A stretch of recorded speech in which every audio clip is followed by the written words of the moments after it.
Our next speaker will be Richard Poss, a professor of humanities, associate professor of humanities at the University of Arizona. And the topic of his talk will be Gaining Common Ground, Greening the Polemics of Space Exploration. Good morning. Can you hear me okay? My name is Richard Poss. I'm a humanities professor here at the University of Arizona. My subject today is the role of environmental issues in the larger polemics of space exploration. If we think a moment about the relationship between those two, you have an environmental movement on one hand, and you have a space activist promotion movement on the other. I would like to approach this being a humanist and an artsy type from an artistic, literary, historical, altogether point of view. I might begin by some quotations from a favorite poet of mine by the name of Diane Ackerman. This is from a poem in a book called Jaguar of Sweet Laughter. So this is where Elysium lies, just north of Atlantis, on the far side of Barsoom. Orange ochre tonight, Ice Age Mars gutters like a Turner sun. Come away to the highlands of Tharsis and watch the red world simmer below, teeming with dust devils and stiff black shadows, towering sand dunes, lava plugs. We'll dream ourselves a gallop this side of tranquility, just beyond utopia, through the Martian moors. Now, there are good poems and there are bad poems, but what I like about this is that you have the use of the standard techniques of poetic imagery and music, and the sense of wonder has to do with a landscape that no one has yet walked upon. There is a larger body of art and literature dealing with that material than one might at first suspect. Well, I'd like to portray then two moments. We might call them moments of wonder. The first moment is when a child is outside at night and looks up and sees the moon and the stars. And what you have then is a moment of magic. It is a moment where you dream of faraway worlds, you dream of going to them, you wonder what the stars are really like, what would it be like to walk on the moon. That is a kind of moment of wonder that can be the foundation for a lifetime of experience. And it has led many of us into lifetimes of experience, either as a scientist, an astronomer, a material science engineer, a space activist, someone who builds rockets, someone who does any number of things, even politics. Another kind of moment of wonder occurs when that same child goes to the forest and stands after a long walk and looks around at the waterfall, the mountains, the clouds. And you experience a moment there that is also a moment full of emotion, of lyricism, and neither of these moments are devoid of what Bob Zubrin last night identified, or yesterday identified, as something very important in space exploration, and that is love, and our relationship to the outer cosmos in which we live. Now, what I would suggest is that the lyrical moment in the forest can be the beginning of a lifetime as a forest ranger, or an environmental activist, or the president of a lumber company, or any number of things, even politics, again. And so, what I want to talk then is about the effort that we're going to be making to mainstream the rhetoric of space exploration. And again, this is one fish in a bowl talking to another fish in a bowl and preaching to the choir. I don't need to exhort you with excitement about space exploration. You know more about space exploration than I do. What I can suggest to you, however, is a set of distinctions and observations that have to do with the way in which our polemic has to move into the mainstream of American culture. We've already convinced ourselves there's no real need for another book that goes from me to you talking about the wonder of space exploration and how wonderful it would be to go to the moon and Mars and things of that sort. To contextualize this just a little bit more, Pat Dash, when she gave us the National Space Society Statement of Philosophy, the second portion says, to promote social, economic, technological, and political change. What I zero in on there is the social and the political. When we put those two together, it means cultural. It means that we have to take this battle out of the conferences and into, God forbid, the talk shows, AM radio, Oprah, things of that sort. When Pat Dash said, I went on the Diane Rehm show, I thought that's exactly where she needs to be. To my mind, I suspect that less than 40% of the listeners to the Diane Rehm show and NPR really would support space exploration. If you gave them a switch and said, you push it one way, we go to Mars, you push it the other way, we don't, 60% would say, let's not do that. It's not appropriate. Those are the people whose minds we have to change. Another way of saying it, there have been many books dedicated to promoting space exploration. For the most part, these originate in the space community, coming either from space industry types or planetary scientists. In the non-scientific mind, these are all allied. The military, the jet propulsion industry, planetary scientists who want government grants to fund probes to the planets. Arguments from these quarters are reasonable and valid, but they are not disinterested. To the public mind, they are in effect saying, give me more money to do what I want to do. Another kind of case can be made for space exploration and colonization from a humanistic perspective. It is a non-technical argument based on human truths, supported by insights from literature, art, history, religion. It is a case for space exploration of a particular kind, and its approaches and principles guide this process of exploration in a humane and deliberate way. I'd like to quickly throw some examples at you now from the current discourse of our society. The first is a quotation from Alan Shepard from Moonshot from 1994. It's quoted by Maureen O'Shaughnessy in the latest edition of Ad Astra, May, June 2000. He says, from the time when the first thinking being struggled to stand upright, when he remembered the past so that he could better see the future, he was driven by this inborn instinct to grasp for heights, to reach outward. Okay? You don't need to be told that. I don't need to be told that. These words are okay, right? Shepard's a good writer. I could find passages saying exactly the same kind of thing. It goes back to that lyrical moment, doesn't it? From Ben Bova, from Bob Zubrin, from Jim Lovell, from Buzz Aldrin, from Walter Cronkite, Isaac Asimov, Robert Heinlein, Ray Bradbury, Carl Sagan, Arthur C. Clarke, and from many of you in this room. We all know what he's talking about.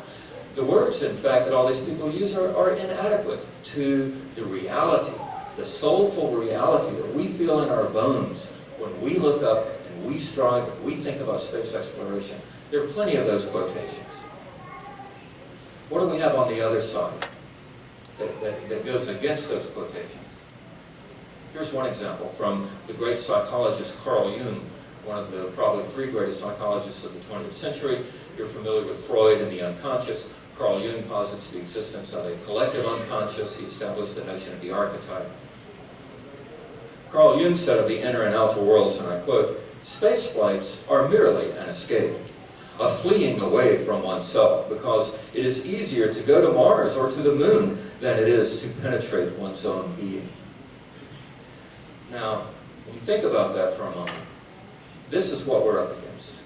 We are up against generation after generation of highly educated and sophisticated individuals who are in leadership positions in all the universities and in the institutions of our society, who have equated sophistication, education, depth, with a kind of sense of sardonic self-irony, kind of cynicism.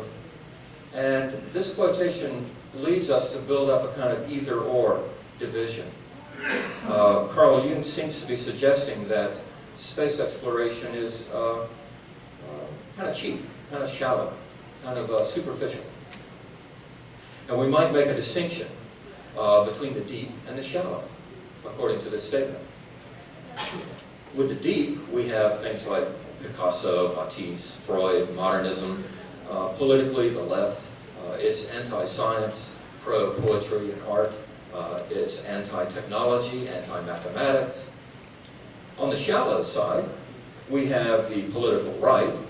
We have mathematicians, engineers, the military. We have acceptance of the necessity of war. On the deep side, you have an anti-war pacifist sort of approach. To give the statement its due, however, It has been the case in historical times that men and women have chased after external accomplishments, both individually and collectively, as a means of escaping the inner self. But this has happened in all spheres of worldly activity. In business, career building, family building, even the activity of writing sensitive books about the inner child can function as a means of escaping one's own inner self. Why then prohibit space exploration in particular when all other outward activities in the world proceed? Why does it make a person more sensitive to profound realities, psychologically deeper, intellectually more perceptive, if this person affects a disdain for space exploration as superficial and intellectually shallow? Another example from the current discourse, from New York Times, the New York Times, May 16, 2000. The headline, U.S. planned nuclear blast on the moon, physicist says. You all know this story, came out recently. Came out in Nature, May 4th. A letter by Dr. Rifle, who worked on the project. Apparently, in the 50s, early 60s, at the height of the Cold War, someone had the idea. It was bad times for the space effort. It was after Sputnik. The general consensus was that the Russians were winning. Someone said, hey, why don't we set off an atom bomb on the moon? That'll get everybody's attention and show we can do something. It's kind of put us back in the saddle. And, okay, fine. And so a committee was set up. The Air Force was going to do the delivery, but they got a bunch of scientists together. Dr. Rifle headed up the team, and the young Carl Sagan was one member of this team, and they considered the question. What I want to point out is that this is the kind of news item that can be spun, and will be spun differently by the two sides of this debate. For example, if we look at the terms of the headline itself in the New York Times, it's wrong. Frankly, it's a lie. U.S. planned nuclear blast on the moon. No, they didn't. Someone suggested a committee be set up to examine the feasibility of this project. That committee of scientists was set up. They studied the question. They decided, no, it's not a good idea. It wouldn't work. It wouldn't accomplish its objective, and it would disturb the pristine environment of the moon. We didn't think that was a good idea. They recommended no, and the Air Force said, okay, we won't do it. That's not quite the way it was reported. Another example from contemporary discourse. The very great writer Kim Stanley Robinson, whom I met and whom I'm very impressed by, wrote an article recently which appeared in the May-June issue of the Planetary Report. It was kind of editorial in the first 2 pages. And it argues for bringing together space exploration and environmentalism. He says there can be a kind of green environmentalist exploration in space. He says, like many members of the Planetary Society, I consider myself both an environmentalist and a space advocate. He says that we are in a choke point in history. Environmentalism is simply right and needs little defense except against capitalist fundamentalists intent on their religion of perpetual growth and profit. We begin to read carefully his article and we notice that there are, as everyone has, certain biases, certain social and political assumptions. Nevertheless, he tells us that we can coexist, that we can bring space exploration and environmentalism together, and they can be at peace and they can be one. However, on what terms? It's like the merger of two companies. Do companies really merge, or does one take over the other? And it seems to me that in this article, what Stan really has in mind is space exploration has permission to exist because it has a niche in the larger environmental project. That project is utopian, it is socialist, which is fine, it's full of controls, it's anti-growth, it has a static model for how humanity should live. This is something that a lot of supporters of space exploration will have considerable difficulty with, I think. I quote, both the space program and the environmental movement are part of a larger utopian project that is not fully economic in its goals, a project that we could call permaculture, an attempt to invent a long-term sustainable culture which might be called science itself. So we can subsume not only space exploration under the banner of an environmental model of self-sustainability, but all of science under this. and I think this is a fair observation or an accurate observation, I'll be willing to argue with you, establishes a kind of utopian model, and space exploration is defended and promoted, but it's all low Earth orbit. It's all things that go up and look back down for environmental purposes. And while this is remarkable material, absolutely stupendous stuff, most of us want to go further than low Earth orbit. I would suggest that if we take this article at face value, there is no reason ever to go beyond low Earth orbit. Most of us want to do more than that. Another example from contemporary discourse, this from my local paper. The headline on page 3 of the B section of the Arizona Daily Star for Wednesday, July 29, 1998. The headline says it all. Fear of snipers prompts secret move of scope mirror. The article announced that astronomers have secretly moved a $10 million telescope mirror under cover of dark with police escorts to avoid snipers who would try to damage the mirror between the University of Arizona Mirror Lab and the observatory on Mount Graham. This is a telling indicator of the social-political cesspool in which science now tries to work. A telescope mirror is one of the most precise, delicate, and beautiful artifacts our culture has produced, for no other reason than for the vistas of the universe it will reveal when turned to face the sky. That the move must be done surreptitiously, on the chance that love of nature will lead environmentalists to shoot the mirror from over a mile away with high-powered rifles and telescopic sights, is, as Anthony Trollope would say, the way we live now. I can supply additional anecdotes of this type.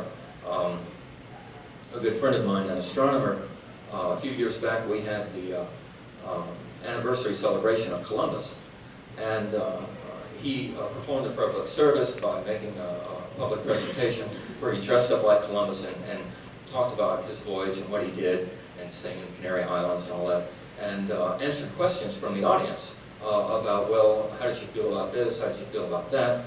And in the weeks preceding this, he received death threats, and his family was threatened because he was going to defend Christopher Columbus, who is, after all, a war criminal. I hope I'm not taking sides yet, trying to maintain such objectivity as I can muster. Another example, a very good article in the latest edition of Ad Astra, May, June 2000, on astropollution. We have, in this article, again, bringing to attention, and it can't be brought to attention anymore, it's an enormously important issue, the 8,500 trackable objects in space. We have pieces of old rockets, we have spent fuel, we have flecks of paint, all kinds of things. And that situation is getting worse. Just as an aside, I think a good thing for the National Space Society to do would be to come out right now and lobby heavily for laws about how rockets are made so that they do get pushed back down into the atmosphere, arrangements with the, again, I'm not an engineer, but apparently there are rockets floating around up there which still have fuel in them, and they explode, and they cast hundreds more pieces. It's going to become more and more difficult to explore space if we have to navigate our way through a belt of material. And so one of the good things that the National Space Society could do would be to be vocal about that and to articulate clear guidelines for the manufacture of rockets, which can then be adopted by NASA, the US government, and presumably the international setting. This article goes on, if I may quote, Neil Armstrong walked on the dusty surface for a little while, left his immortal boot prints, said a few magnificent words, and then fired up the lunar landing module and left behind several thousand pounds of spent scrap metal that was only moments earlier useful and expensive scientific equipment. The first landing on another world also brought with it the first pollution. It is curious, this notion of the Apollo astronauts leaving garbage on the moon. In the environmental community, this is a very popular image. And so every time you see the film of the upper story taking off and the pieces kind of flew up over the landscape, they see trash. They see man, the litterer of the universe. And what they think is, again, is that this is a fundamentally flawed project somehow. Now, to be fair, I think that was a reasonable thing to do. To expect them to bring all that stuff back would have meant that they stayed there and died or never got there to begin with. This is only common sense. And so in the larger context, and I don't mean to criticize that article, it was a fine article, how can the space community respond to the environmental challenge? Put another way, what is the appropriate place for environmental concerns in the promotional rhetoric which supports space exploration? There are 5 possibilities. 1, fight it. Develop space, rip it up, do it dirty, do it quick, get it done, outside the public view if possible. It worked in the 50s. A second possibility is hypocritical lip service. That is, do number 1, but have a good PR team that goes out and talks environmental. You might call this the Exxon Valdez approach.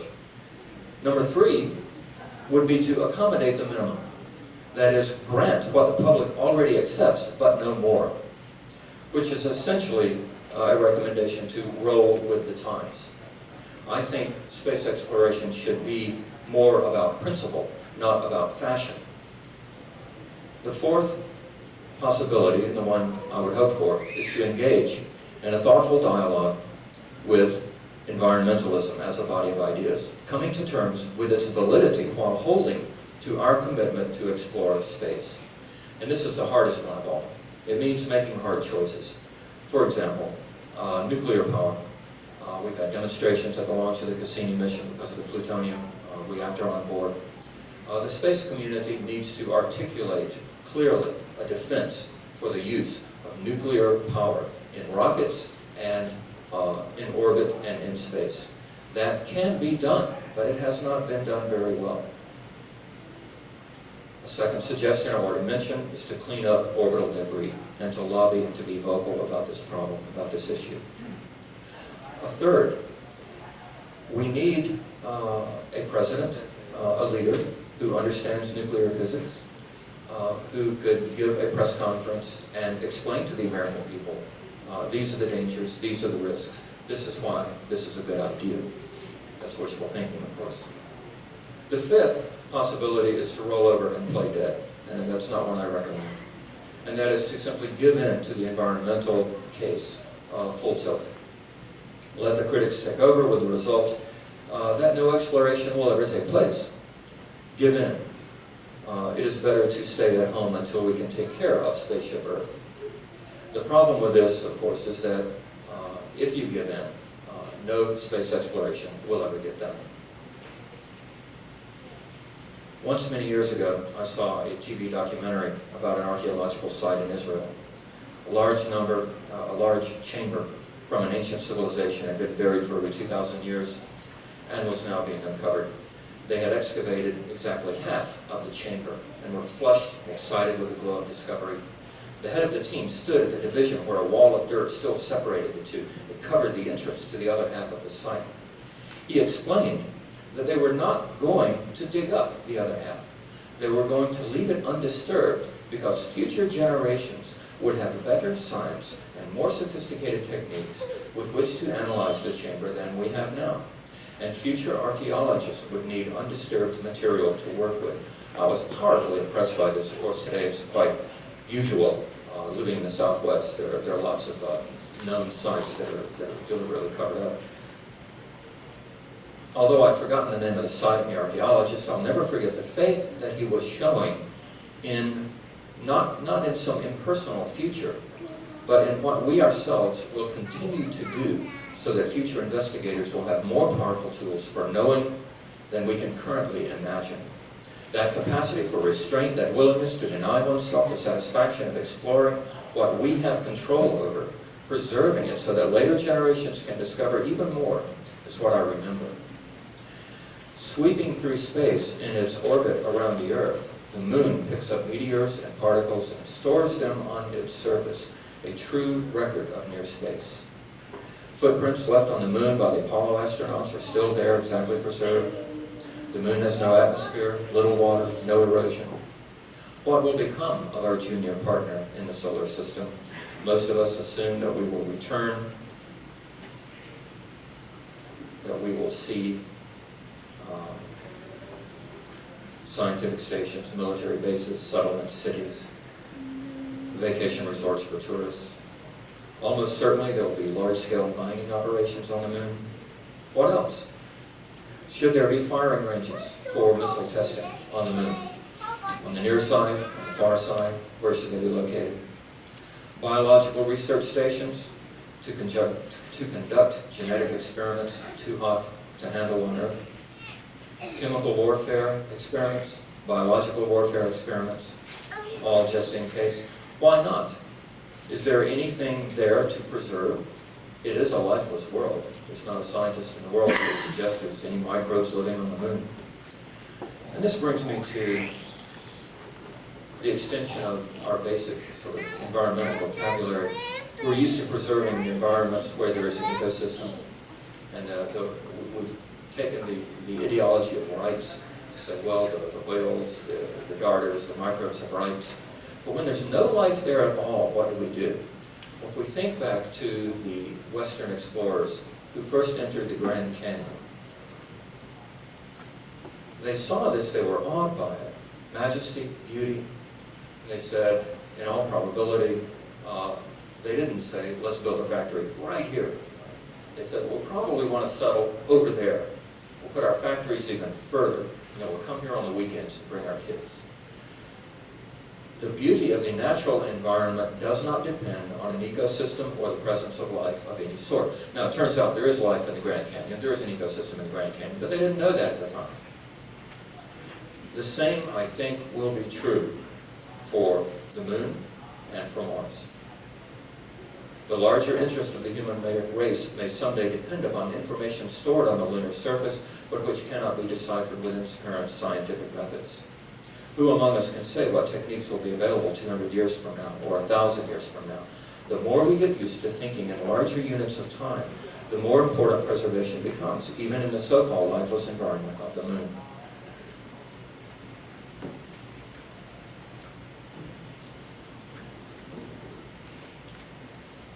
This has some bearing on the contemporary discussion of lunar ice. What I want to suggest, I'm not heavily emotionally involved in this, but it seems to me that there's a great deal of ice on Mars and very little ice on the moon. And current projects to land and develop the rare lunar ice are going to, I think, encounter substantial resistance from the general population. People who never cared about space before will care about saving the lunar ice. That's just a prediction, but take it from me. Even if we assume that there's no life on other worlds, the natural forms of the landscape constitute an environment that our humanity may want us to preserve. What I'm suggesting is a reformulation with greater inclusiveness of the polemic of space exploration. Am I about? Okay. I'm going to wrap this up quickly then. Those of you who are scientists and engineers, I challenge you to sit down and write out the case for your particular area of space research. Show in plain language with clear examples how your corner of space exploration will benefit the poorest individual in America. It is not a difficult case to make, but it's an argument that has to be carried to the people. And again, that means the daily newspapers, classrooms, talk shows, portrayals of science and technology in TV shows and movies, the popular discourse of our media culture.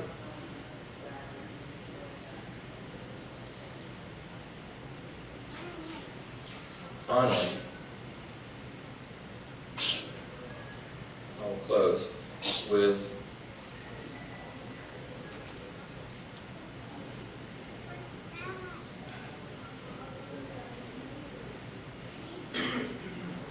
lost my paper.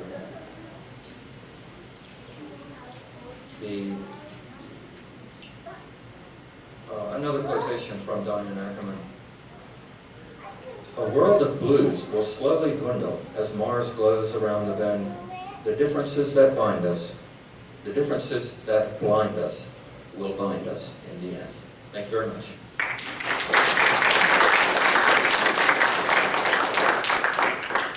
Questions? Are you aware of the book by King Rouse concerning the same topic? Not the novels, but this actual book discusses similar topics that I have. Indeed, I am. I don't know how many of you were at the second Mars convention. A thumbnail sketch would be that the first Mars meeting was Woodstock. The second Mars meeting was the Civil War. And you had Bob Zubrin on the right and Stan on the left. And we had political, social, environmental, all kinds of differences. To my mind, it really comes down to a static utopian view, which emphasizes limits and sustainability. Stan really believes that Earth is at a choke point, and if we don't do a great deal about the environmental situation in the next 50 years, we'll all be dead, and there won't be any point of exploring space. Bob, on the other hand, everyone knows, a very dynamic, forward-looking, idealistic, the whole idea of searching and moving on out. These are very different, in a way, very different postures towards the world. I think for engagement with such a folks that are really narrow, if you're talking about preventing the sort of ordinary people have about the environment. Most people are concerned about issues like air pollution and planting more trees and increasing open space and so on. But we cannot hope to connect with the religious environmental people who would actually be opposed to national observatory that keeps mountaintop drifting on the ground to keep shifting squirrels and snoopy buried ground. Exactly. And these are incredibly difficult cultural and political issues. Being at the University of Arizona, and again, I'm a humanist, I'm in a humanities program, I'm not an astronomer, but many of my friends are. And Arizona has an interesting history.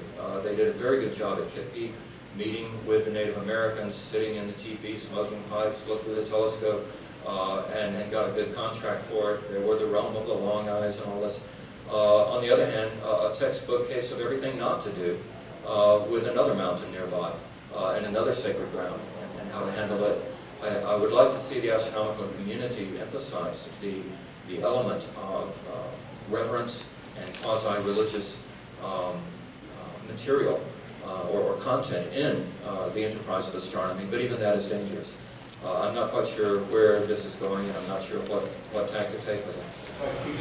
One more time, the technique that people pay on the reservation is not friends.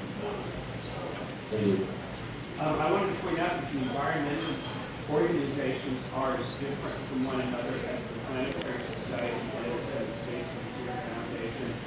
My personal experience is some years ago I gave a talk on solar power satellites to the headquarters of the Environmental Defense Fund, which in the environmentalist spectrum is actually on the far right. So they believe in emissions allotments, trading, and all these acts of practical things. And one of their chief research scientists, I had shown that the small, lightweight design for solar power satellites, unlike the behemoth that was studied in the 1970s. And there, you think environmentalists, on the one hand, would hate it because it's this big techno project. On the other hand, they would love it because you don't have to burn fossil fuels. What their chief scientist said was that when he first heard of solar power satellite, he dismissed it as a mega project. But he was now taking a new interest because our ideas in his words de-mega it. So what was interesting was what his issue was it wasn't the fact that we were eliminating the need to burn fossil fuels, but on the other hand, we were bringing microwaves through the atmosphere. That wasn't his trade-off. It was big is bad, small is good. It was astounding that an environmentalist was decentralized, dare I say libertarian. I wouldn't have expected it, but size matters, folks. Yeah. And your wonderful scheme for solar collectors in space and beaming them back to Earth, in one form or another, as you know, that's been around for a long time, and the problem has not been technical, really. It's always been that the average Joe doesn't like the idea of beams coming down from space, and you explain, well, look, if it moves, you know, it'll cut itself off automatically. We have computers, that it's not really a problem. They don't trust it, and that kind of cultural problem hangs in the balance many, many very important projects. One more. My comment is on article debris, and while that certainly is probable, if you make too many restrictions on rock when they're born, it's going to be harder to develop cheap access to space. And a better thing to do, I think, would be to have a business that gathers all that material up, and maybe has a solar furnace that melts it and uses it. We've already paid over $2,000 a pound to get it up there, let's make some cost to use stuff. It's a wonderful idea. The only problem with that is it's not. Right. Among the other things I was going to mention was the possibility of that other people know more about, of robotic spacecraft which go around and collect material. Absolutely. Yeah. Many of these involve very difficult possibilities. I mean, one possibility many of us don't like to face is that humanity really has exploited the environment and burned it out and then moved on to another place. The notion that earlier archaic cultures lived at home in nature is a myth. We have sections of land that have been excavated in ancient Greece where those very wise people used up the land, totally devastated it, and then moved on. We may be forced into that whether we like it or not, but we do have a kind of environmental conscience, and we have to address it one way or the other. Finally, one last thing is that the next talk has to do with national parks, and the latter part of my paper was going to be an elaborate defense of the notion of preserving parts of the Moon and Mars, creating national monuments around the landing sites, and sectioning off those areas. Thank you very much.